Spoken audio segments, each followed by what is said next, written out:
پوچھو حضرت امام یہ کیا نام شافعی سے، کبھی مدینہ نہیں چھوڑا جب سے امام بنے، مدینہ نہیں چھوڑا. پوچھا گیا مدینہ چھوڑ کے نہیں رہے ہو؟ کہا کہ ہو سکتا مدینہ چھوڑوں اور باہر اللہ کا حکم، موت کا حکم آ جائے، مدینہ چھوڑ کر مرنا ہی نہیں چاہتا ہوں. کبھی سواری نہیں کی کبھی، کہا اس راستے پر کیسے میں سوار ہو جاؤں جس پر آقا چلا کرتے تھے. ایک آدمی کا تقویٰ اگر چل لیتے تو گناہ نہیں ہے. بھئی آج ٹیکسی سے آپ جاتے ہیں، دور ہوتے ہیں، جانا پڑتا ہے آپ کو، تھکان ورنہ ہو جاتی ہے.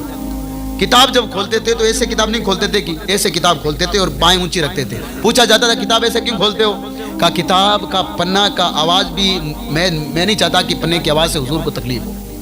امام شافعی رحمۃ اللہ تعالیٰ علیہ، جس کے بارے میں یہ کہتے ہیں کہ کہتے ہیں امام شافعی کا قول ہے کہ ہمارا حضور کے علاوہ ہر کسی سے اختلاف ہو سکتا. پڑھے نا امام شافعی سے، ادب تو لے امام شافعی سے.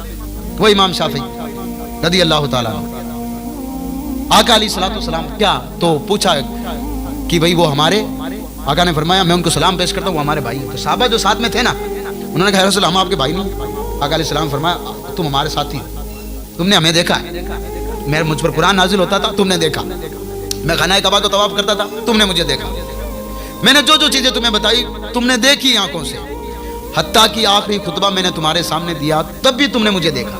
1.25 لاکھ صحابہ اکرام کا آخری خطبہ ہے حج کا. حضور نے آخری حج کیا تھا نا، اس کے بعد میں فرمایا اس کے بعد میں تم سے ملاقات نہیں کر پاؤں گا. علم غیب نہیں ہے تو کیا آخری خطبہ یہی ہے پورا، میں تم سے ملاقات نہیں کر پاؤں گا. کہنے کا مطلب یہ تھا کہ حضور فرماتے ہیں اگلی سال میں نہیں رہا. آخری خطبہ جس کو یہ لوگ کہتے ہیں کہ مجھ صحیح مسلم میں ہے، بخاری میں، سب میں ہے، تو پھر مانو نا یار. حضور فرماتے ہیں میں اگلی سال تمہارے بیچ میں نہیں رہوں گا. یہ جو اللہ کا دین ہے نا میں نے تم تک پہنچا دیا، اب تمہاری ذمہ داری بنتی ہے کہ تم آگے لوگوں تک پہنچاؤ.